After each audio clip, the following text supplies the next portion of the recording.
Hi guys, long time no talk. A lot has happened and I low-key forgot that I make these every year, so I actually missed posting it on my birthday for once. Number one, major one, relationships are messier than I thought. Growing up, I was a hopeless romantic.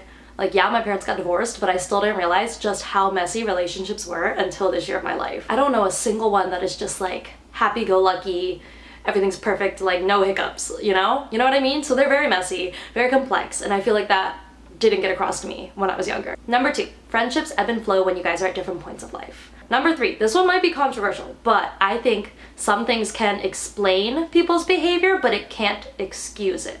Do you know what I mean? Like, yes, there can be like a logical reason that someone is acting the way that they are, but that doesn't mean that their actions were okay.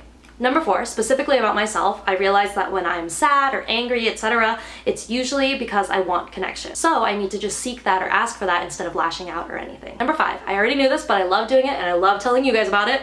Tell people you love that you love them. Like, whenever you think of someone, text them. Let them know. Being on the receiving end of it feels great too, so that's why I love just putting it out there. It just feels so good. I love connecting with people. Number six, your adult body will be different than your teenage body. So last year when I was like 21 turning 22, like I was like, oh my god, I'm going through like second puberty, like I'm getting all this weight. But I think this year of my life, I realized that my adult body is not going to be shaped the same way it was when I was a teenager.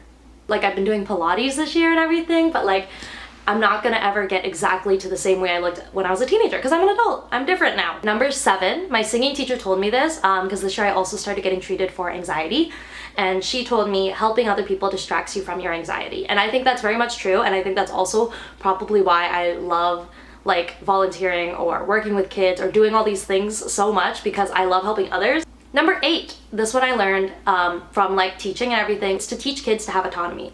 I, again, love helping people, but I need to like pull back on that and let kids or other people like productively struggle a little bit so that they can learn to have autonomy. So like, instead of just like tying their shoe all the time for them, teach them to tie their shoe. Number nine, I've said this before I think, but it's not that deep.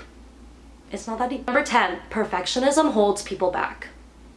I think I definitely used to be like this until 9th grade, and then I stopped being perfectionist. I remember when I started seeing my therapist, she like asked me about that. I went, no girl, I've known since 9th grade, perfectionism holds you back. Number 11, share more positives than negatives. Number 12, this one came from my art professor. She said, things don't always turn out the way they seem. You won't know until you try. And then she also said, it didn't work out the way I thought, but it worked out better. So that was just really reassuring for me to hear. She also said, for number 13, your failures could lead to opportunities. Please don't take rejection too seriously. Which is very needed in this state of my life to hear. Number 14, let go of grudges. Number 15, this one came from Sonic the Hedgehog. He said, no one wins with revenge. And I thought that was so enlightening when I heard that. I don't know why, that really hit me. I was in the theater, I was like, yeah, write that down, write that down. Number 16, one of the business professors said to focus on your relationships. And then when I graduated from undergrad as well, our commencement speaker brought up that quote where it's like, people remember the way you made them feel. I'm really, really big on relationships. I think that is what makes life worth living, like your family and your friends, your loved ones. So I really put a lot of focus into that. Number 17, friend groups aren't actually all I dreamed of. I always wanted a friend group growing up. I've always been like the kind of person that feels like left out a lot. I have a lot of social anxieties, and I always wished that I had a friend group. I was just watching, I don't know how to pronounce her username. It's like Lynn's, I'll write it on the screen. But I was just watching her video about friendships and it really resonated. Number 18, post-grad life is lonely. I was just talking about this with G when we were taking my grad photos. But yeah, like mid-20s or anytime post-grad that's when it gets real. It's tough.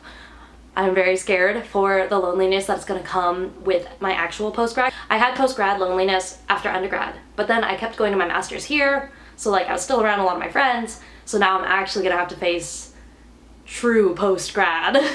Number 19, this applies again to working with kids, but I really liked this piece of advice that one of the other teachers told me, where she said, you're their teacher, not their friend. I think that's been really helpful to know, to remember that you have that boundary. You are their teacher, you're there to help them learn and grow. You're not there to just be their buddy, be their bestie, you know? And I think that's very helpful for both you and the student. Number 20, this one, I don't know if I really learned it, but it's a Mel Robbins quote that like, I'm trying to like, used to make me feel better. But she's like, what's the truth? People like you, nobody's mad at you. So basically, let's flip our perspective and assume people like us. I really struggle with that. I do not assume people like me. I usually assume the opposite, so that's something I definitely need to work on. Number 21, my therapist told me this. Again, something I need to work on because it's not clicked in my brain yet, but she said, worrying doesn't change the outcome. And then last one, kind of similar to one I already said, but the YouTuber Jen Im, she has a lot of videos about friendship too, and she said friendships have seasons. So very similar to one I already told you guys, but yeah, just a good thing to remember. I hope you guys enjoyed this video. I'm going to try to make more vlogs soon. I've been, not feeling the best, but I'm hoping that soon I can make more vlogs for you guys because I miss it. Alright, bye guys!